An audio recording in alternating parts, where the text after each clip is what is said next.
ورحمة الله وبركاته. إن الحمد لله نحمده ونستعينه ونستغفره ونعوذ بالله من شرور أنفسنا وسيئات أعمالنا. من يهده الله فلا مضل له ومن يضلل فلا هادي له. أشهد أن لا إله إلا الله وحده لا شريك له وأشهد أن محمدا عبده ورسوله. يقول ربنا تبارك وتعالى: يا أيها الذين آمنوا اتقوا الله حق تقاته ولا تموتن إلا وأنتم مسلمون. وقال: يا أيها الذين آمنوا اتقوا الله وقولوا قولا سديدا يصلح لكم أعمالكم ويغفر لكم ذنوبكم ومن يطع الله ورسوله فقد فاز فوزا عظيما. أما بعد فإن أصدق الحديث كتاب الله وخير الهدي هدي محمد صلى الله عليه وسلم وشر الأمور محدثاتها وكل محدثة بدعة وكل بدعة ضلالة وكل ضلالة في النار.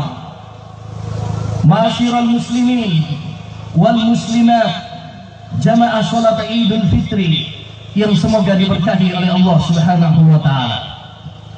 Puji dan syukur kita haturkan kehadirat Allah Subhanahu wa taala atas segala limpahan nikmat dan anugerah yang dicurahkan kepada kita dengan tiada terhingga jumlahnya.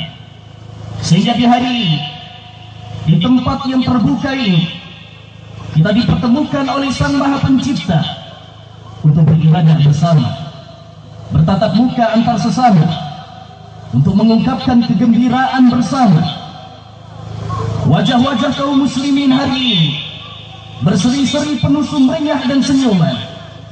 Lidah-lidah mereka selalu melantunkan gema takbir kebesaran Ar-Rahman, dan hati mereka berbunga-bunga untuk menyambut hari kegembiraan. Lebih-lebih Hari Raya Idul Fitri tahun ini dirayakan oleh umat Islam Indonesia dengan bersama dan serentak, dan bertepatan dengan hari yang berbarokah, yaitu hari Jumat. Pernah terjadi Idul Fitri pada zaman Nabi Sallallahu Alaihi Wasallam bertepatan dengan hari Jumat seperti ini. Maka Nabi Sallallahu Alaihi Wasallam pernah bersabda: "Qad ijtama'a fi yaumikum hadza idan, faman syaa ajza'ahu 'anil jum'ah wa inna mujammi'un." Telah berkumpul pada kalian dua perayaan, perayaan pekanan yaitu hari Jumat, dan perayaan tahunan yaitu Idul Fitri. Maka siapa yang telah menunaikan hari raya Idul Fitri, tidak wajib baginya Jumatan. Tetapi kami, demikian juga para khotib, hendaknya meneladani Nabi, kami akan tetap mengadakan Jumatan untuk memberikan kesempatan bagi mereka yang belum sholat Idul Fitri, atau bagi mereka yang ingin tetap menjalankan sholat Jumat, karena itu adalah tetap dianjurkan. Kaum muslimin wal muslimat, jamaah sholat Idul Fitri yang semoga dirahmati oleh Allah Subhanahu wa taala. Waktu terus bergulir dan jam-jam terus berputar, sehingga bulan suci Ramadan kini telah berlalu meninggalkan kita semua. Sungguh beruntung anak manusia yang telah mengisi bulan Ramadan dengan pintu-pintu surga, dan sungguh merugi anak manusia yang menyia-nyiakan bulan puasa, diberi kesempatan oleh Allah Subhanahu wa taala bertemu dengan bulan yang mulia, namun dia tidak sukses menggapai hamparan luasnya maghfirah Allah Subhanahu wa taala. Kita mohon kepada Allah Subhanahu wa taala, Zat yang maha luas rahmatnya, agar menerima amal ibadah kita di bulan suci Ramadan ini, menerima puasa kita, doa kita, bacaan Quran kita, sholat tarawih kita, sedekah kita, dan ibadah-ibadah yang lainnya. Dahulu ada seorang ulama yang berdoa kepada Allah Subhanahu wa taala 6 bulan lamanya supaya dipertemukan dengan bulan Ramadan. Kemudian dia berdoa kepada Allah Subhanahu wa taala 6 bulan berikutnya supaya amal ibadah yang telah dia lakukan di bulan Ramadan diterima oleh Allah Subhanahu wa taala. Ma'asyiral muslimin wal muslimat, jamaah salat Idul Fitri yang semoga diberkahi oleh Allah Subhanahu wa taala. Di tengah kegembiraan kita pada hari raya Idul Fitri, hendaknya kita tidak melalaikan satu hal penting yang semestinya selalu tertanam dalam akal pikiran kita dan dalam hati sanubari seorang hamba, bahwa kita semuanya sejak dilahirkan oleh Allah Subhanahu wa taala ke muka bumi ini pada hakikatnya adalah seorang yang berkelana, seorang pengembara, seorang yang melakukan perjalanan menuju kampung asli kita. Kampung apa ini? Kampung akhirat, kampung surga atau neraka bagi kita. Rasulullah Sallallahu Alaihi Wasallam pernah memberikan sebuah gambaran yang menawan tentang hakikat kehidupan manusia di dunia ini. Beliau pernah bersabda, "Mali walid dunya, ma ana fid dunya illa karakibin istadalla tahta sajarah, summa raha anha wa tarakaha." Apa peduliku dengan dunia? Tidaklah saya di dunia ini melainkan seperti seorang yang berkelana, seorang pengembara yang singgah sejenak istirahat di bawah sebuah pohon untuk menghilangkan rasa lelahnya, rasa letihnya. Jika rasa letih terus hilang, maka dia akan melanjutkan perjalanannya meninggalkan pohon tersebut. Iya, demikianlah kehidupan kita di dunia ini.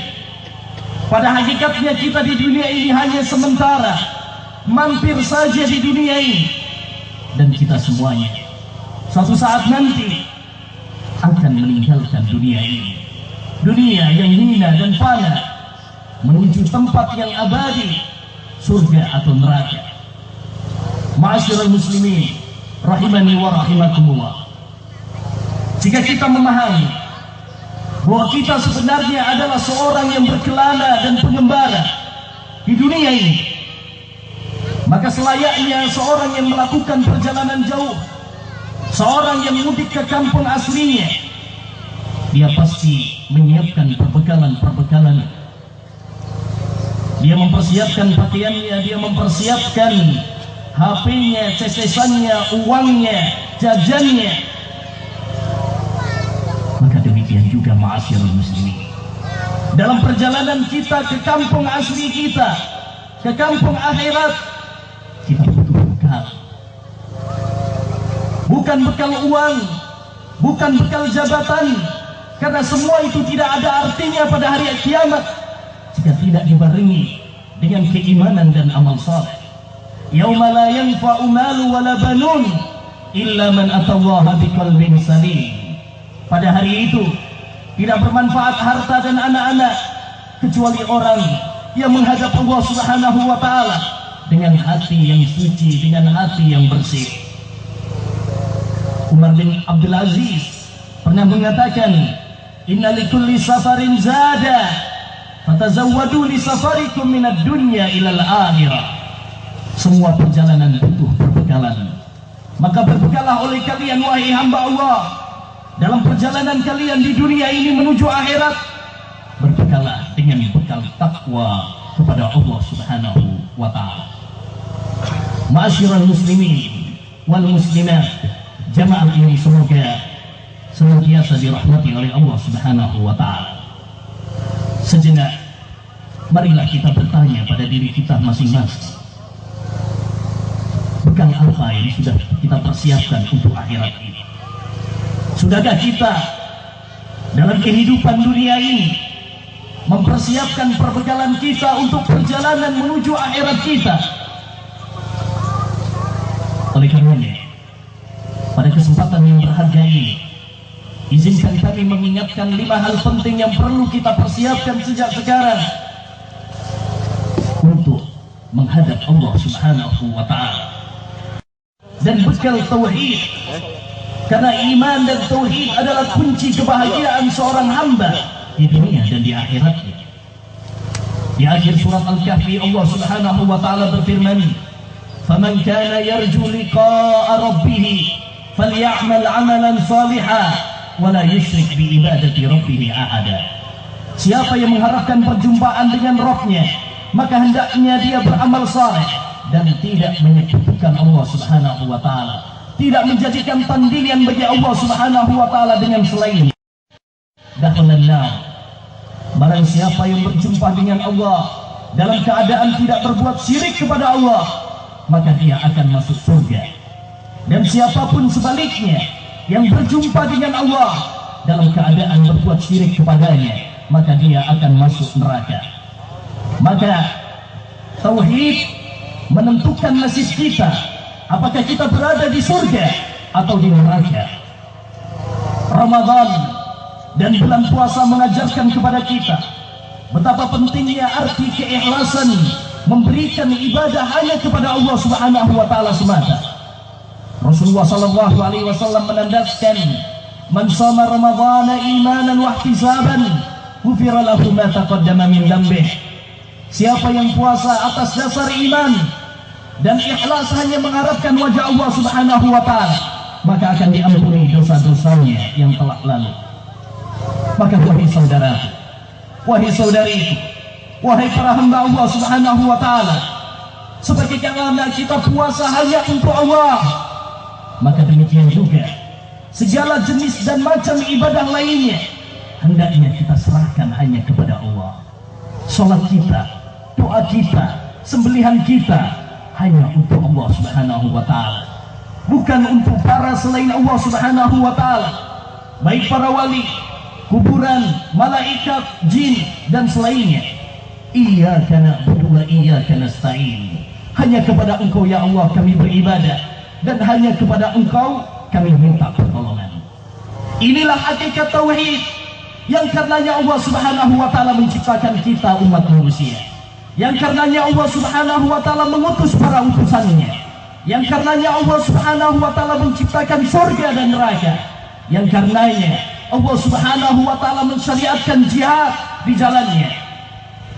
Bahkan Al-Quran diawali oleh Allah Subhanahu wa ta'ala dengan surat Al-Fatihah yang berisi tauhid, dan ditutup oleh Allah Subhanahu wa ta'ala dengan surat An-Nas yang berisi dengan tauhid, sebagai isyarat kepada kita bahwa Al-Quran intisarinya adalah tentang tauhid, dan sebagai isyarat bagi kita, sebagaimana kita membuka hidup ini dengan tauhid, maka hendaknya kita menutup hidup kita dengan tauhid.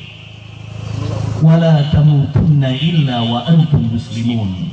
Janganlah kalian meninggal dunia melepaskan nafas terakhir kita kecuali di atas keislaman, di atas keikhlasan, hanya memberikan ibadah kepada Allah Subhanahu wa ta'ala semata.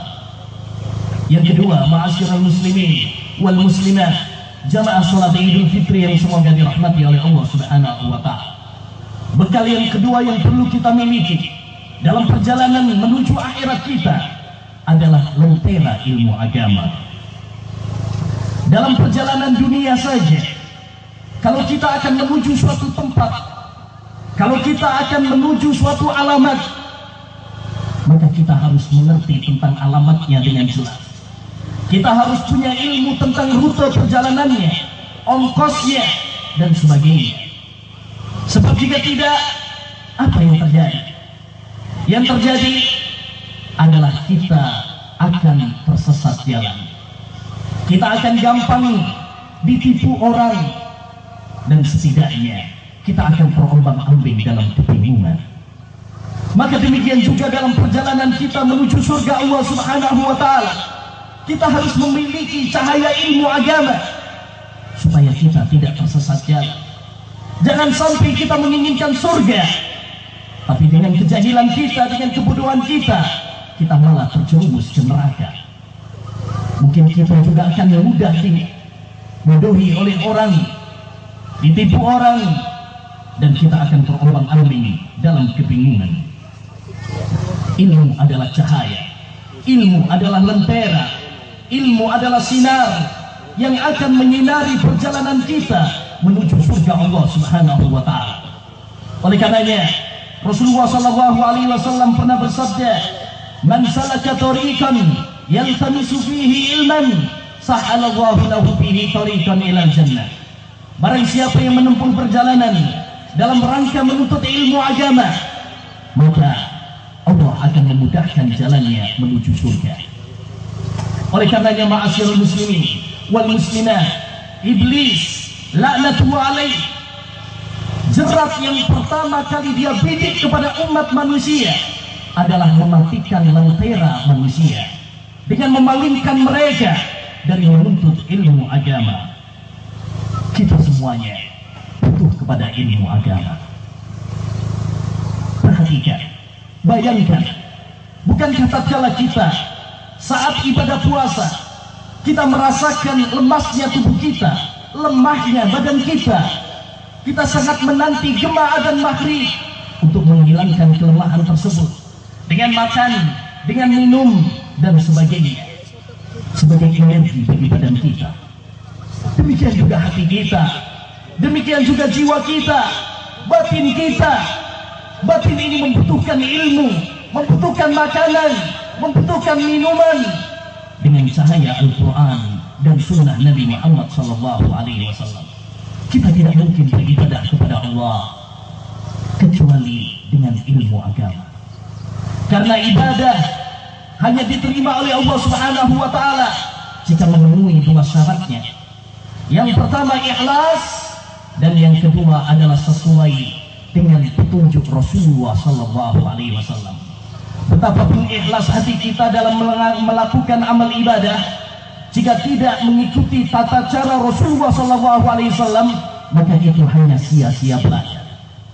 Perumpamaannya seperti orang yang melakukan perjalanan, dia mengisi tasnya, mengisi kopernya hanya dengan material, dengan pasir dan bebatuan, hanya memberatkan dirinya, tidak ada manfaat yang berarti baginya. Ramadan mengajarkan kepada kita bahwa dalam ibadah puasa kita harus sesuai dengan aturan Rasulullah. Bukankah kita sepakat bahwa Rasulullah SAW dan Islam memberikan patokan kepada kita yang namanya puasa adalah sejak subuh sampai maghrib. Tidak ada seorang pun di antara kita yang berani merubahnya mulai dari maghrib sampai subuh dengan alasan perubahan zaman, dengan alasan kemodernan zaman dan sebagainya. Karena agama ini bukan dengan akal, bukan dengan logika, bukan dengan hawa nafsu, bukan dengan kebanyakan orang, tapi berdasarkan wahyu Allah Subhanahu wa taala dan mengikuti sunnah Rasulullah, meneladani Rasulullah sallallahu alaihi wasallam, baik dalam ibadah, baik dalam muamalah, baik dalam bisnis, baik dalam sosial dan politik, membutuhkan cahaya ilmu agama. Yang ketiga, ma'asyiral muslimin, bekal yang perlu kita miliki dalam perjalanan kita menuju akhirat adalah bekal amal saleh. Amal saleh adalah penutup pintu surga Allah Subhanahu wa taala, pemancing turunnya rahmat Allah Subhanahu wa taala, agar Allah Subhanahu wa taala mencurahkan rahmatnya kepada kita menjadi hamba-hamba ahli surganya. Allah Subhanahu wa taala berfirman, "Man amila salihan min dzakarin aw untha wa huwa mu'min, falanuhyiyannahu hayatan thayyibah wa lanajziyannahum ajrahum bi ahsani ma kanu ya'malun." Siapa yang beriman dan siapa yang beramal saleh, baik pria ataupun wanita, maka kami akan memberikan kebahagiaan baginya di dunia dan di akhirat. Kebahagiaan tidak diukur dengan harta, tahta, wanita, anak-anak dan permata, tetapi kebahagiaan itu letaknya adalah dengan keimanan dan amal saleh yang dilakukan oleh seorang hamba. Ibrahim bin Adham pernah mengatakan, "Lau alimal muluk wa abnaul muluk ma kunna bi lajaladuna alaihi bisuyuf." Andaikan para raja dan putra-putra mahkota mengetahui kebahagiaan yang ada dalam hati ini, niscaya mereka akan merampasnya dengan pedang-pedang mereka. Bulan Ramadan, ma'asyiral muslimin, mengajarkan kepada kita untuk berbaju bersama, berlomba-lomba untuk panen pahala. Sebab di bulan ini, di bulan Ramadan, dibentangkan oleh Allah Subhanahu wa taala pintu-pintu surga. Dilipat gandakan pahala bagi orang yang mengamalkannya, baik dengan puasa, baik dengan salat tarawih, membaca Al-Quran, sedekah, doa, dan lain sebagainya. Maka ingatlah, walaupun Ramadan telah berlalu dari kita, walaupun Ramadan telah pergi meninggalkan kita, sesungguhnya ibadah tidak berhenti sampai di bulan Ramadan. Walau puasa Ramadan telah selesai, masih ada di sana puasa-puasa sunnah. Bahkan di bulan Syawal mulai besok, kita dianjurkan untuk puasa Syawal 6 hari.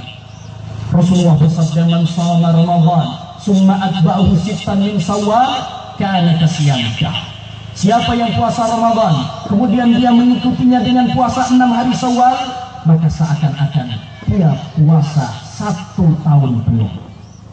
Walaupun di bulan Ramadan, walaupun Ramadan telah meninggalkan kita, tidak ada lagi sholat tarawih, tapi setelah Ramadan masih ada sholat malam, masih ada sholat tahajud yang bisa kita panjatkan. Demikian juga amal-amal ibadah yang lainnya. Jangan pernah kita menganggap remeh suatu amal kebajikan. Sebab bisa jadi amal yang kita anggap enteng, amal yang kita anggap kecil, bisa jadi itulah pembuka pintu surga bagi kita. Bukankah Rasulullah SAW pernah mengabarkan dalam hadisnya tentang kisah seorang wanita pelacur yang diampuni oleh Allah Subhanahu wa taala dengan sebab apa? Dia bukan wanita-wanita yang baik, bukan ahli ibadah. Dia wanita pelacur, suatu predikat yang tidak pantas bagi seorang wanita. Tapi dia telah melakukan suatu amalan yang menyebabkan dileburnya, dihapusnya dosa-dosanya, hanya karena memberi minum kepada anjing yang kehausan. Kalau memberi minum anjing yang kehausan saja menjadikan dia diampuni oleh Allah Subhanahu wa taala, bagaimana dengan berbuat baik kepada umat manusia yang bernyawa, yang dimuliakan oleh Allah Subhanahu wa taala? Maka jangan pernah kita meremehkan satu amal kebajikan sedikit pun. Semuanya ada balasannya. Faman ya'mal misqala dzarratin khairan yarah, wa man ya'mal misqala dzarratin syarran yarah. Siapa yang beramal kebajikan sekecil apapun, dia akan melihat pahalanya. Seperti jabat tangan, mengucapkan salam. Rasulullah SAW pernah bersabda, "Innal mu'mina idza laqiyal mu'min fasallama alaihi wa akhadha bi yadihi tanasarat khataya kama yatanasaru waraqus sajar." Sesungguhnya seorang mukmin apabila bertemu dengan mukmin yang lain, dia mengucapkan salam, berjabat tangan, maka akan rontok dosa-dosanya seperti dedaunan yang rontok dari pohonnya. Demikian juga menghadiri majelis-majelis ilmu untuk belajar ilmu agama. Rasulullah SAW menjanjikan kabar gembira, "Man ghada ilal masjid la yuridu illa liyata'allama khairan aw yu'allimah illa kana lahu ka'ajri hajin tamatin hajjatuh." Siapa yang pergi ke masjid tidak ada tujuan kecuali untuk belajar agama atau mengajarkannya, kecuali dia akan mendapatkan pahala seperti pahala orang yang berangkat haji dengan sempurna. Yang keempat, ma'asyiral muslimin, di antara bekal yang perlu kita miliki dalam perjalanan akhirat kita adalah bekal takwa kepada Allah, meninggalkan dosa-dosa, meninggalkan maksiat, menerjang larangan-larangan Allah, melalaikan perintah-perintah Allah. Marilah kita bersama meninggalkan dosa-dosa, karena dosa adalah racun bagi hati kita. Allah Subhanahu wa taala berfirman, "Wa tazawwadu fa inna khairaz zadit taqwa." Berbekalah oleh kalian, dan sebaik-baik perbekalan adalah bekal takwa. Bukankah takwa adalah tujuan inti Allah Subhanahu wa taala mewajibkan puasa kepada kita? La'allakum tattaqun, agar kalian bertakwa kepada Allah. Allah mewajibkan kepada kita puasa bukan untuk menyiksa kita agar kita kelaparan dan kehausan. Allah Subhanahu wa taala mewajibkan kepada kita puasa untuk mendidik kita menjadi hamba-hamba yang bertakwa kepada Allah Subhanahu wa taala. Bayangkan ma'asyiral muslimin, bukankah di bulan puasa kita meninggalkan makan, meninggalkan minum, meninggalkan jima di siang bulan Ramadan? Padahal semua itu hukum asalnya adalah boleh, halal. Lantas bagaimana dengan hal-hal yang memang pada dasarnya dilarang oleh Allah Subhanahu wa taala? Bukankah ini harus lebih kita tinggalkan, kita jauhi, kita waspadai? Jika di bulan Ramadan sekalipun kita di kamar sendirian, kita tidak akan makan minum karena kita menyadari sekalipun manusia tidak ada yang melihat kita, Allah pasti melihat kita. Maka demikian juga takwa kepada Allah selalu harus hadir dalam hati kita kapanpun dan dimanapun.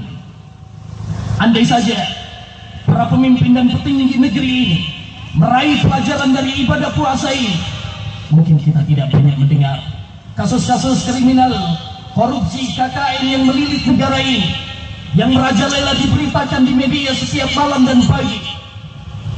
Dahulu seorang gubernur Khalifah Umar bin Khattab pernah mengatakan, yaitu Iyad bin Ghanam, saya digergaji lebih baik bagi saya daripada mengambil uang rakyat walaupun 2.000 rupiah. Yang terakhir, ma'asyiral muslimin, bekal yang perlu kita miliki adalah bekal sabar. Jika dalam perjalanan dunia saja kita harus membekali diri dengan kesabaran, karena dalam perjalanan mungkin kita akan merasakan kepanasan, kemacetan, kesuntukan, belum lagi kalau kecopetan, kerusakan kendaraan dan lain sebagainya. Makanya Nabi mengatakan as-safaru qit'atun minal adab. Safar, perjalanan itu adalah bagian dari siksaan. Kalau itu perjalanan dunia, bagaimana dengan perjalanan akhirat? Hidup ini tidak semulus apa yang kita bayangkan. Kadang kita diuji oleh Allah dengan kenikmatan, kadang kita diuji oleh Allah Subhanahu wa taala dengan ujian, cobaan dan kesusahan. Baik dengan sakit, baik dengan ekonomi yang terjepit, baik dengan nakalnya anak-anak kita. Semua itu adalah cobaan dari Allah Subhanahu wa taala yang harus kita hadapi dengan kesabaran. Rasulullah SAW mengatakan, ajaban li amril mu'min, inna amrahu kullahu khair. Sungguh menakjubkan urusan orang yang beriman, semua urusannya baik baginya. Jika dia mendapatkan kenikmatan, dia bersyukur, itu baik baginya. Dan jika dia mendapatkan musibah, dia sabar dan itu pun baik baginya. Mari kita belajar dari pohon yang ada di sekeliling kita. Rasulullah SAW pernah menggambarkan perumpamaan seorang mukmin seperti pohon. Pohon di siang hari dia kepanasan, di malam hari dia kedinginan. Apalagi kalau musim hujan dia akan kehujanan, tapi dia tetap tegar menghadapi semua ini. Demikian juga seorang mukmin tatkala menghadapi ujian dan cobaan dari Allah Subhanahu wa taala, hendaknya dia sabar, tegar.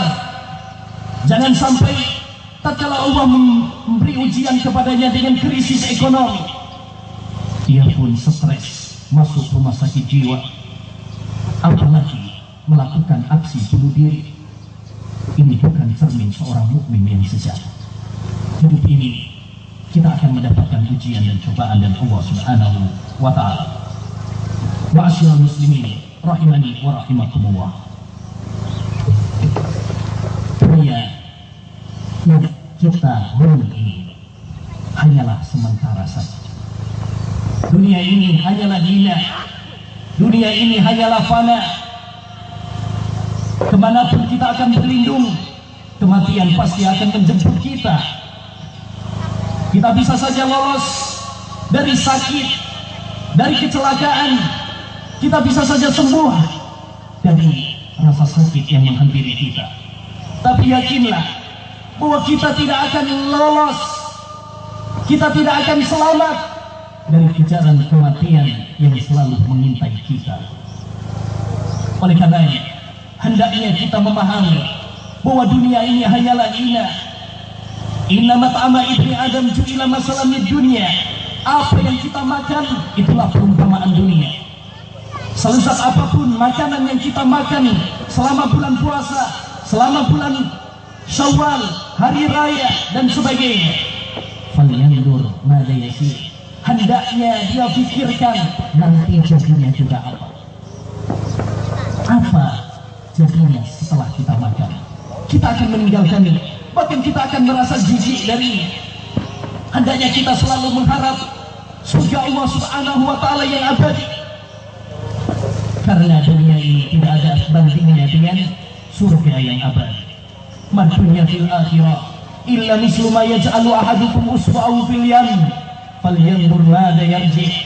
Tidaklah dunia jika dibandingkan dengan akhirat kecuali seperti seorang yang memasukkan jarinya di lautan, kemudian dia menariknya kembali, hanya berapa tetes air yang menempel di jarinya. Maka mari kita berlomba-lomba untuk mencari perbekalan menuju surga Allah Subhanahu wa Ta'ala yang abadi. Janganlah kita hanya mati-matian, banting tulang, mengeras keringat hanya untuk membangun surga di dunia. Tetapi yang paling penting adalah bagaimana kita membangun surga di akhirat kita. Jangan hanya kita membangun rumah, istana di dunia ini, tetapi lalai untuk membangun rumah di surga Allah Subhanahu wa Ta'ala. Mari kita semuanya mencicil, menabung sejak sekarang untuk membangun dan membeli rumah di surga Allah Subhanahu wa Ta'ala. Marilah kita berdoa dengan doa istri Fir'aun, Asia, seorang wanita yang beriman yang pernah berdoa dengan doa yang diabadikan dalam Al-Quran. Rabbi bnili indaka baitan fil jannah. Ya Allah, bangunkan untukku sebuah rumah dekat di sisimu, sebuah rumah di surga Allah Subhanahu wa Ta'ala. Ma'asyiral muslimin rahimani wa rahimakumullah. Akhirnya kami ucapkan taqabbalallahu minna wa minkum. Semoga Allah Subhanahu wa Ta'ala menerima amal ibadah kita selama bulan Ramadan sebagaimana yang telah dicontohkan oleh para sahabat. Apabila mereka selesai usai salat Idul Fitri, mereka saling mengucapkan doa sesama mereka. Marilah kita bersama menutup khutbah ini dengan doa secara khusyuk dan menghadirkan hati, dan kami harapkan kepada para jemaah sekalian untuk mengaminkannya. Ya Allah, Ya Allah, Ya Allah, Ya Rabb kami, hanya kepadamu kami berdoa, hanya kepadamu kami bermunajat, hanya kepada Engkau ya Allah kami bersujud dan bersimpuh. Ya Allah, dari lubuk hati kami yang paling dalam, kami mengakui bahwa kami adalah hamba-hamba-Mu yang berlumuran dengan dosa. Kami adalah hamba-hamba-Mu yang berlumuran dengan dosa. Kami seringkali melalaikan perintah-Mu dan menerjang larangan-Mu. Tetapi kami selalu menghayal menjadi penduduk surga-Mu. Ampunilah dosa-dosa kami ya Allah, dosa-dosa keluarga kami, orang tua kami, istri dan anak-anak kami, serta saudara-saudari kami semuanya. Tidak ada yang sanggup mengampuninya kecuali Engkau ya Allah. Ya Allah, kami adalah hamba-hamba-Mu yang berlumuran dosa, tapi kami selalu menghayal menjadi penduduk surga-Mu. Ampunilah dosa-dosa kami, dosa-dosa keluarga kami, istri dan orang tua kami, serta anak-anak kami. Ya Allah, janganlah Engkau sisakan sebuah dosa seorang di antara kami kecuali Engkau telah mengampuninya, dan hutang seorang di antara kami kecuali Engkau telah melunasinya, dan sakit seorang di antara kami kecuali Engkau telah menyembuhkannya, dan kesusahan seorang di antara kami kecuali Engkau memudahkannya. Ya Allah, perbaikilah keadaan kami, sucikanlah hati kami, jadikanlah negeri kami negeri yang aman dan penuh keberkahan. Ya Allah, berikanlah hidayah dan taufik-Mu kepada para pemimpin kami, dalam menjalankan amanah-Mu yang dipikulkan di pundak mereka. Berikanlah ketakwaan kepada mereka dan kekuatan kepada mereka untuk menegakkan keadilan dan keamanan sesuai syariat-Mu. Ya Allah, jadikan istri-istri kami, anak-anak kami sebagai permata dan penunjuk mata bagi kami, dan jagalah wanita-wanita kami, para pemuda kami, serta anak-anak kami dari segala kerusakan moral dan pemikiran. Ya Allah, kami memohon kepadamu ilmu yang bermanfaat, rizki yang halal, dan amal yang Engkau terima di sisi-Mu. Ya Allah, terimalah amal ibadah kami selama bulan Ramadan, puasa kami, salat kami, bacaan Quran kami, sedekah kami, dan doa-doa kami. Inna Allaha wa malaikatahu yusholluna 'alan nabi. Ya ayyuhalladzina amanu sallu 'alaihi wa sallimu taslima. Wa nastaghfirullaha jalla wa 'ala minadh dhunubi wal khataaya. Wa akhir da'wana alhamdulillahi rabbil alamin. Wassalamu alaikum warahmatullahi wabarakatuh.